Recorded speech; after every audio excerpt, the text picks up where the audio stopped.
Hello students, welcome to global online. This is Ankita Sod. आज हम देखने वाले हैं टीचिंग एप्टीट्यूड में ब्लूम्स टेक्सोनॉमी, यानी कि ब्लूम का वर्गीकरण।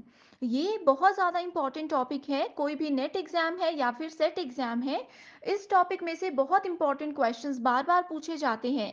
स्टूडेंट्स, इस वीडियो के साथ मैं आपको श्योरिटी देती हूँ कि आपका ये टॉपिक बहुत इजीली क्लियर हो जाएगा। एंड इसमें से कैसे क्वेश्चंस एग्जामिनेशन में आते हैं ये भी आपको क्लियरली पता चल जाएगा। को ये भी पता होना चाहिए कि पेपर 1 यूनिट 1 यानी कि टीचिंग एप्टीट्यूड में आज का ये टॉपिक कहाँ पे प्रेजेंट है। तो आप लोग पूरा सिलेबस यहाँ पे देख सकते हो, लेकिन आपको ये टॉपिक ब्लूम्स टेक्सोनॉमी कहीं भी नहीं मिलेगा। तो स्टूडेंट्स, मैं आपको ये भी बता दूं कि जो लेवल्स ऑफ टीचिंग है जो कि हमने पहले किए हैं, memory, understanding and reflective level, इसी को बोला जाता है ब्लूम्स टेक्सोनॉमी। ठीक है, इसी को बोला जाता है ब्लूम्स टेक्सोनॉमी।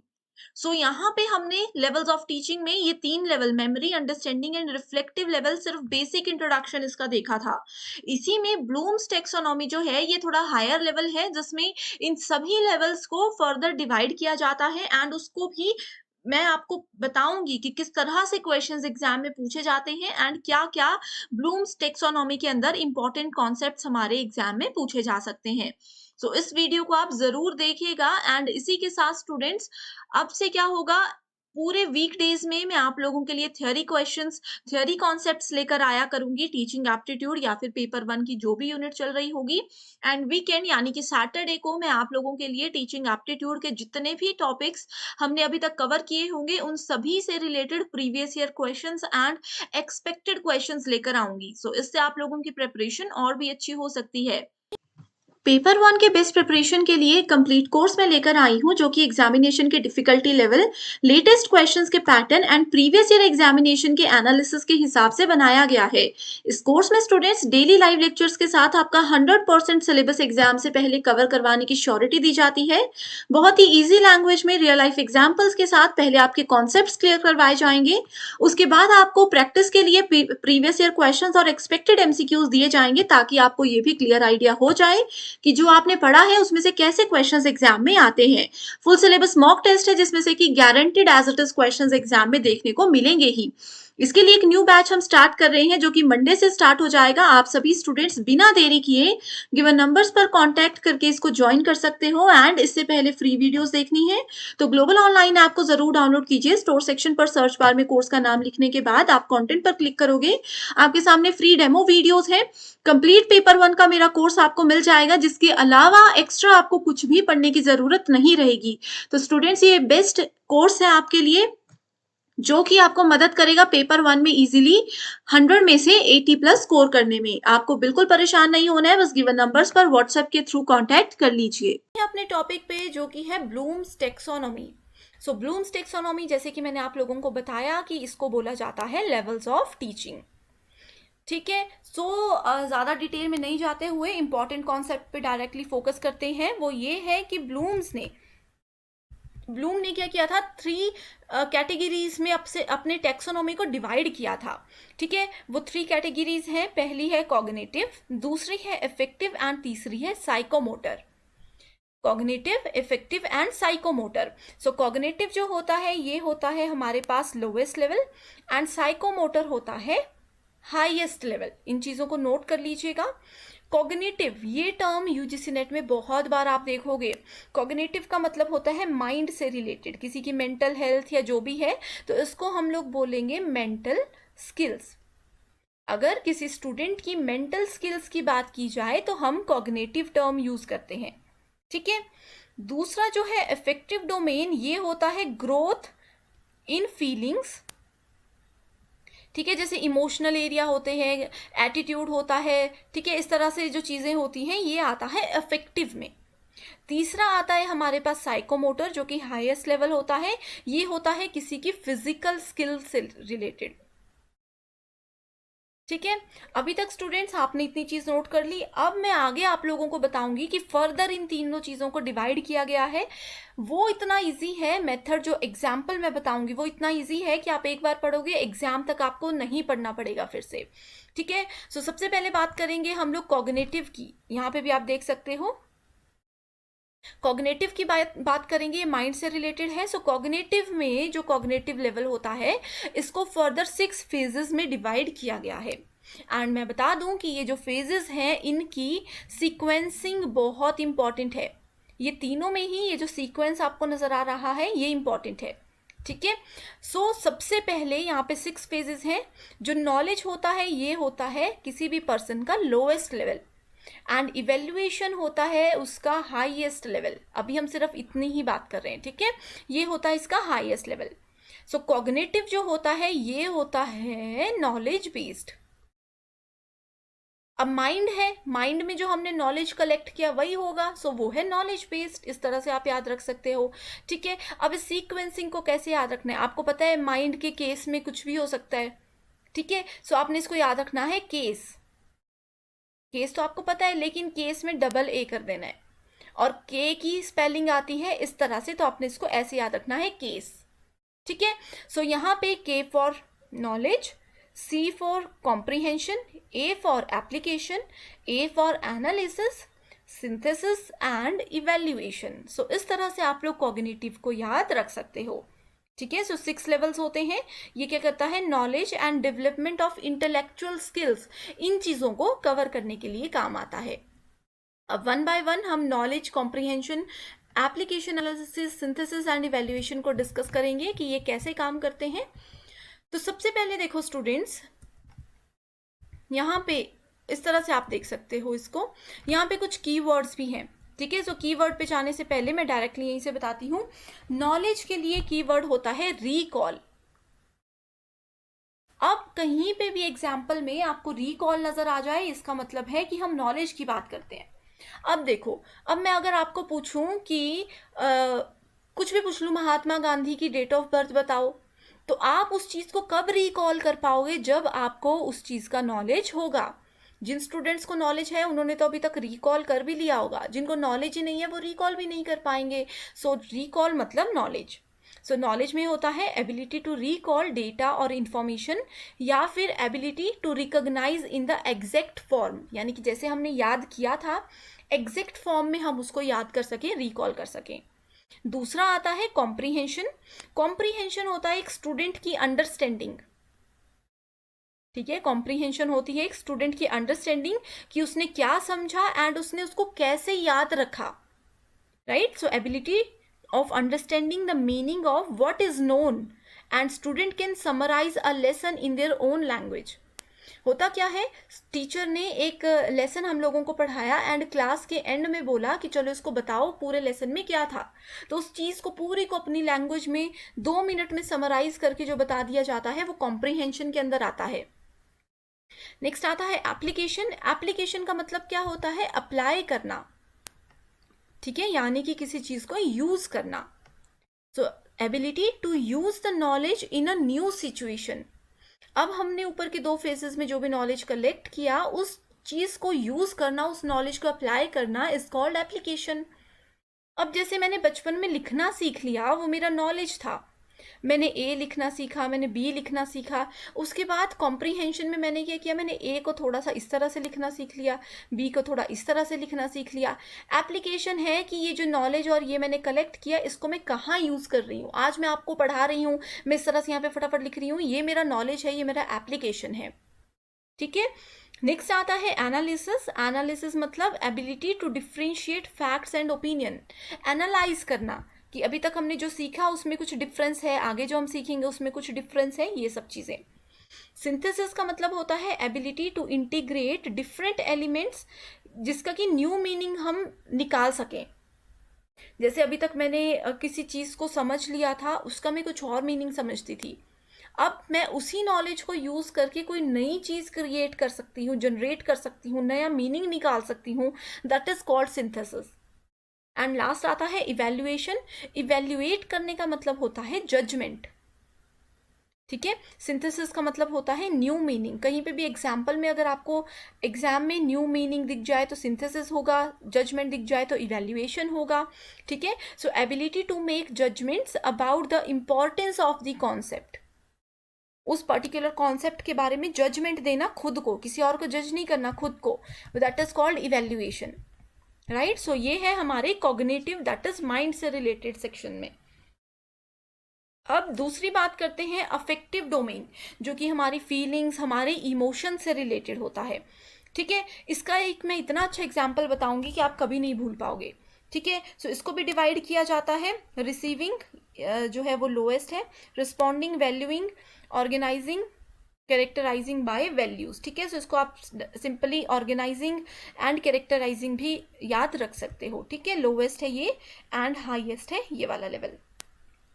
अब इसको याद रखना है R2VOC, एक दो बार डिफिकल्ट लगेगा। R2VOC आप इसको इस तरह से याद रख सकते हो। ठीक है, अब बात करते हैं रिसीविंग की। यहाँ पे एग्जाम्पल के साथ ही डायरेक्टली मैं शुरू करती हूँ। जैसे कि देखो, छोटा बच्चा होता है वो रिसीव करता है, ठीक है, उस पर पूरा अटेंशन दे करके। अब मान लीजिए ये छोटा सा बच्चा है एंड ये इसके पेरेंट्स हैं, तो छोटा बच्चा क्या करेगा, अपने मम्मी पापा को नोटिस करेगा, वो कैसे बोल रहे हैं, वो क्या कर रहे हैं, तो वो उनको पूरा ध्यान देगा, पूरा नोटिस करेगा एंड वो सीख जाएगा। That is called receiving. उसने अपने आप कुछ भी चीज़ों को सीखा है। ठीक है, क्या होता है कि वो हर एक चीज़ से आइडिया ले लेते हैं और धीरे धीरे धीरे जैसे जैसे वो बड़े होते हैं वो हर एक चीज़ को रिसीव कर लेते हैं। जो उनके पेरेंट्स की आदतें होती हैं, बोलने का तरीका होता है, वो हर एक चीज़ को रिसीव कर लेते हैं। ठीक है, अब आता है दूसरा रिस्पॉन्डिंग। रिस्पॉन्डिंग में होता है एक्टिवली वो पार्टिसिपेट करता है। अब इन्होंने, बच्चों ने चुपचाप से सीख लिया, उसके बाद कभी उनको मौका मिला तो वो उसको रिस्पॉन्ड करेंगे। ठीक है, यानी कि वो रिएक्ट करने लग जाएंगे। सो बच्चे ने जो कुछ भी सीखा वो सब कुछ रिस्पॉन्ड करेंगे, एज इट इज वही हरकतें करेंगे जो उनके पेरेंट्स करते थे। ठीक है, सो इस तरह से ये इतना सा आता है। उसके बाद तीसरा ऑप्शन आता है वैल्यूइंग।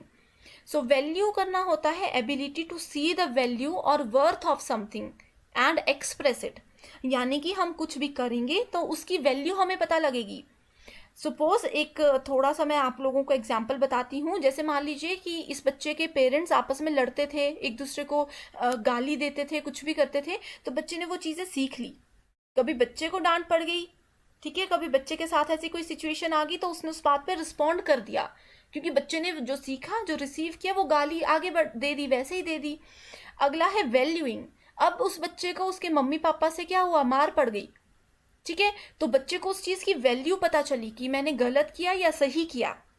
ठीक है, सो उसको फीलिंग्स से उसको पता चल जाएगा कि अभी अच्छा हुआ है, मैंने जो किया है वो गलत है, जो भी है। ठीक है, उसके बाद आता है ऑर्गेनाइजिंग एंड कंसेप्चुअलाइजिंग। इसका मतलब होता है putting together different values, information and ideas, then relating them to already held beliefs to create your own unique system. यानी कि अब बच्चा क्या करेगा, हर एक चीज़ को ऑर्गेनाइज करेगा कि अच्छा ये मैंने गलत बात बोली थी तो इस पर मुझे मार पड़ी, तो मैंने इसको ऑर्गेनाइज करना है, मैंने इसको डिलीट कर देना है, नहीं बोलना है। और दूसरी तरफ जिस चीज़ पे उसको शाबाशी मिलती है, उसको पता है कि तारीफ मिलती है, चॉकलेट मिलती है, तो ये काम हमें ज़रूर करने हैं। सो बुरी चीज़ों को छोड़ के अच्छी चीज़ याद रखते हैं, जो हमने सीखा होगा, ये होता है ऑर्गेनाइजिंग। यानी कि हमने अपने पुराना जो नॉलेज रिसीव किया था उसको इस लेवल पे हम ऑर्गेनाइज करते हैं। नेक्स्ट आता है कैरेक्टराइजिंग बाय वैल्यूज। सो हमने क्या किया, कंसिस्टेंटली हम एक्ट कर रहे हैं उन वैल्यूज के अकॉर्डिंग। ठीक है, एब्स्ट्रैक्ट नॉलेज हमने इस चीज से कलेक्ट कर लिया। जैसे कि क्या होता है कि हमने इस चीज को नेचुरल बना लिया अपने कैरेक्टराइजिंग से। आप याद रखो कि हमने उस चीज को अपना कैरेक्टर ही बना लिया, नेचुरलाइज कर लिया। ठीक है, एक बार अगर बच्चे को पता चल गया कि मुझे, अगर मैं अच्छे से पढ़ाई करूंगा तो मुझे ट्रॉफी मिलेगी, गाली दूंगा तो मुझे मार पड़ेगी, तो बच्चे ने अपना वो कैरेक्टर बना लिया। उनके लिए वो बेसिक चीज़ हो चुकी है कि ये सब गालियां नहीं देनी है, ये गंदी बात होती है, एंड मुझे पढ़ना है, मुझे अच्छी बातें करनी है। तो वो आते आते उनके कैरेक्टर में वैल्यूज़ जो है वो ऐड हो जाती हैं। तो ये है, इस तरह से अपनी चीज़ों को याद रखना है। तो जहाँ पे भी आप लोगों को बिल्ड एब्स्ट्रैक्ट नॉलेज ये टर्म नजर आएगी, इसका मतलब है कि हमने कैरेक्टराइजिंग वाले फेज पे हम पहुंच चुके हैं। ठीक है, ये थे अफेक्टिव डोमेन्स। अब बात करते हैं साइकोमोटर डोमेन्स की। अभी मैं इनकी इंट्रोडक्शन दे रही हूँ स्टूडेंट्स। आगे जो है इसी वीडियो में मैं आप लोगों को इमेजेस के साथ बताऊंगी। आप लोग एक बार रिवाइज करना होगा, तो उसकी हेल्प से ज़रूर कीजिएगा, आपके लिए ईजी हो जाएगा। नेक्स्ट आता है हमारे पास साइकोमोटर, जो कि होता है काइनेटिक से बेस्ड, यानी कि ये होता है एक्शन बेस्ड। ठीक है। It describes the ability to physically manipulate a tool, instrument like hand और समथिंग, जैसे कि कुछ काम हम खुद से कर रहे हैं। ठीक है। It focus on change and development in behaviour, ये जो स्टेटमेंट मैंने बोली मैं इसको रिपीट करती हूँ। It focus on change and development in behaviour और स्किल्स, एक पर्सन के बिहेवियर में बदलाव लाना और उसको डेवलप करना, उसकी प्रगति की और उसकी मदद करना, ये इसका मेजर फोकस होता है। ठीक है। एंड जहाँ पे भी ये स्किल्स की अगर हम बात करते हैं, that means we are talking about psychomotor domain. ठीक है। इसका एक बहुत अच्छा एग्जाम्पल है, इसमें आप याद रखना, ये है लोएस्ट लेवल, ये है हाईएस्ट लेवल। ठीक है। सो इसमें आपने कैसे याद रखना है, पहला आता है, इसको आप लोग इमिटेशन भी बोलते हैं, सिंपल लैंग्वेज में अगर बात करें तो ऑब्जर्वेशन भी बोलते हैं। ठीक है। सो अब यहाँ पे एक एग्जाम्पल लेती हूँ, जैसे कि आपको पता है पॉट मेकिंग होती है। ठीक है। जो मिट्टी के मटके बनाते हैं, ठीक है, कुछ लोग हैं जैसे मिट्टी के मटके बनाते हैं, उनका एक एग्जाम्पल मैं आपके साथ शेयर करती हूँ। वो क्या करेंगे, वो सबसे पहले ऑब्जर्व करते हैं। तो पहले फेज में क्या किया, पर्सन एक है जो कि मिट्टी का मटका बना रहा है, कोई पर्सन बी है जिसने उसको ऑब्जर्व किया, तो उसको लगा कि ये तो मुझे आ गया। ऐसा होता है ना, अब जैसे पर्सन एक कार चला रहा है, पर्सन बी उनको ऑब्जर्व कर रहा है काफ़ी दिनों से, तो पर्सन बी को लगेगा कि यस मुझे तो आता है, मैंने देख देख के सीख लिया। ये होता है ऑब्जर्विंग इमिटेशन, जिसको कि हम बोलते हैं नकल उतारना किसी पर्सन की। ठीक है। इसमें क्या है, स्टेटमेंट को ध्यान से सुनिएगा। It involves active mental attending of a physical behaviour and attempt कॉपिंग of physical behaviour, किसी के फिजिकल बिहेवियर को हमने कॉपी करने की कोशिश की, उसको पूरे दिमाग से हमने उस पर ध्यान दिया एंड उसको कॉपी करने की कोशिश की। दूसरा आता है फिर हमारे पास मैनिपुलेशन। अब जिस पर्सन ने क्या किया था, ऑब्जर्व किया था, उन्होंने अब उसको मैनिपुलेट किया। पर्सन बी ने क्या किया, सीख तो लिया देख देख के, उसके बाद उन्होंने खुद से एक पॉट बनाने की कोशिश की। ठीक है। कोई इंस्ट्रक्शंस देगा एंड सिखाएगा। ठीक है। तो उन्होंने बोला कि हाँ मैंने देख लिया, अब पर्सन ए मुझे थोड़ी थोड़ी इंस्ट्रक्शंस दो, मैंने उस चीज़ को बनाना सीखना है। तो यहाँ पे मैनिपुलेशन में आती है इंस्ट्रक्शंस। मेमोरी भी में भी चीज़ें हैं, बाकी इंस्ट्रक्शंस हमें हेल्प करती है। उसके बाद जो तीसरा आता है वो है प्रिसीजन। प्रिसीजन का मतलब होता है सुस्पष्टता, यानी कि अभी हमने बनाना तो सीख लिया, लेकिन हम परफेक्ट चीज़ नहीं बना पा रहे, हम लोग परफेक्ट पॉट नहीं बना पा रहे हैं, तो उसके लिए हम लोग जितनी जितनी प्रैक्टिस करेंगे उतना अच्छा रहेगा, तो वो होता है प्रिसीजन। ठीक है।